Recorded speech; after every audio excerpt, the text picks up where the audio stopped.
ऐसा लग रहा है जैसे स्टॉक मार्केट में अब कोई बड़ा मोड़ आने वाला है। पिछले हफ्ते बाजार में हल्की गिरावट दिखी, लेकिन आने वाला हफ्ता या तो इतिहास रच सकता है या हलचल मचा सकता है।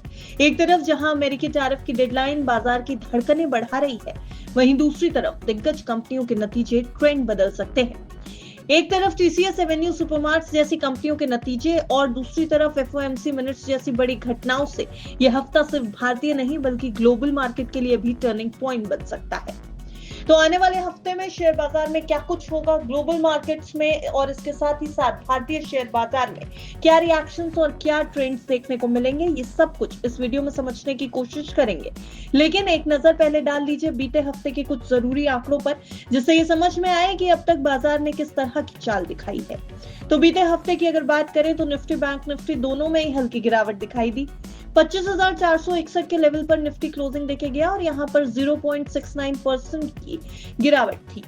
वहीं निफ्टी बैंक 57,032 अंकों पर क्लोजिंग देकर के गया 0.72% की हल्की गिरावट के साथ।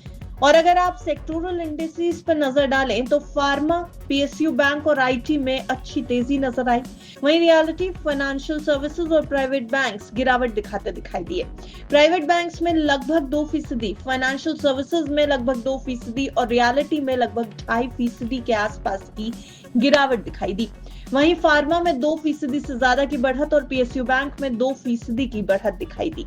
शेयर बाजार में बीते हफ्ते की कमजोरी ने देश की टॉप 10 सबसे बड़ी लिस्टेड कंपनियों में से 6 के मार्केट कैप को जबरदस्त झटका दिया। सेंसेक्स की ये कंपनियां सामूहिक रूप से करीब 70,325 करोड़ रुपए की अपनी पूंजी गंवा बैठी। इस गिरावट का सबसे बड़ा असर एचडीएफसी बैंक और आईसीआईसीआई बैंक पर पड़ता नजर आया। वहीं रिलायंस इंडस्ट्रीज, इन्फोसिस, एसबीआई और एचयूएल जैसी कंपनियों के मार्केट कैप में बढ़त दर्ज की गई थी। तो ये सब कुछ तो पिछले हफ्ते हो चुका है, लेकिन अब बात आगे आने वाले हफ्ते की करेंगे, क्योंकि ये हफ्ता बाजार के लिहाज से और ग्लोबल मार्केट्स के लिहाज से बेहद खास रहने वाला है।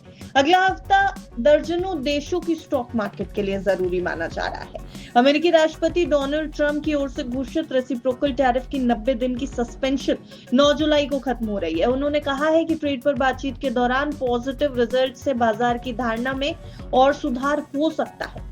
9 जुलाई को भारत सहित दर्जनों देशों पर लगाए गए ट्रम्प टैरिफ की 90 दिन की सस्पेंशन खत्म हो जाएगी।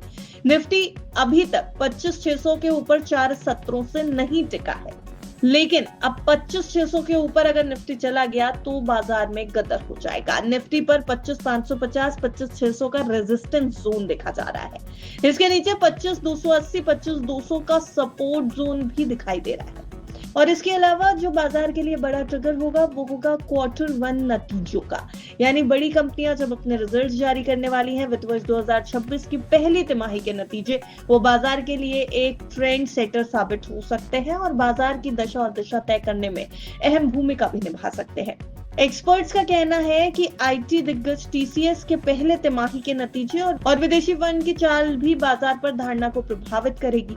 इसके अलावा घरेलू स्तर पर ध्यान कॉर्पोरेट रेवेन्यू पर केंद्रित रहेगा, जहां आईटी प्रमुख टीसीएस और रिटेल सेक्टर की दिग्गज कंपनियां एवेन्यू सुपरमार्ट्स उन प्रमुख कंपनियों में शामिल हैं जो अपने तिमाही रिजल्ट्स की रिपोर्ट देने वाली है, जो पहले तिमाही के रेवेन्यू सेशन की दिशा तय करेगी। इस हफ्ते निवेशकों की नजर ग्लोबल ऑयल बेंचमार्क, क्रूड की चाल और रुपए डॉलर के रुख पर भी रहने वाली है।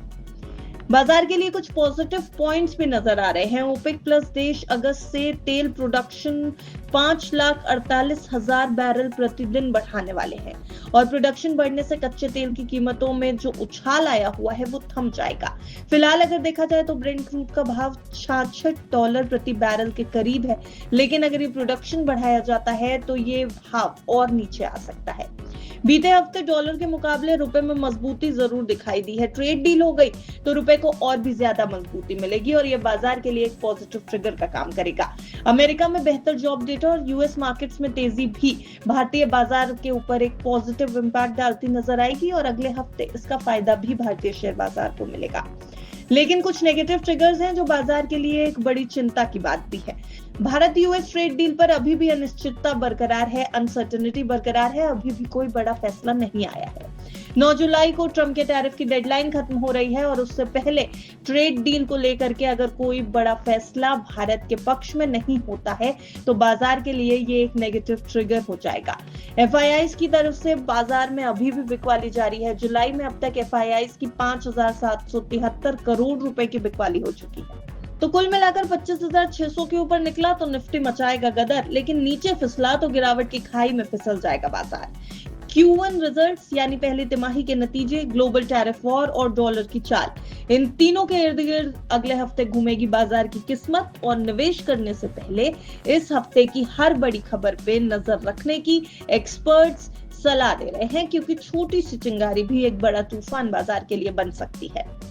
हालांकि निवेशकों को सलाह फिलहाल अभी यही है कि कॉशियस रुख अपनाएं। बाजार में खरीदारी का समय तो है, लेकिन सोच समझकर बाजार में क्या खरीदना है, किस तरह निवेश करना है, ये सब कुछ काफी सोच समझकर फैसला लेने की जरूरत है, क्योंकि इस समय अनिश्चितता काफी ज्यादा बाजार में फैली हुई है। हालांकि बिस्तक की भी आपको यही सलाह है कि अगर आपको बाजार में कहीं भी निवेश करना है, कहीं भी दांव लगाना है, तो अपने फाइनेंशियल एडवाइजर की राय जरूर ले लें, क्योंकि हमने आपके सामने ये जो वीडियो रखा है वो महज एक जानकारी के तौर पर रखा गया है, सभी आंकड़ों को एनालाइज करते हुए और एक्सपर्ट्स के ओपिनियंस की रिपोर्ट के आधार पर। Bureau report, बिस्तक।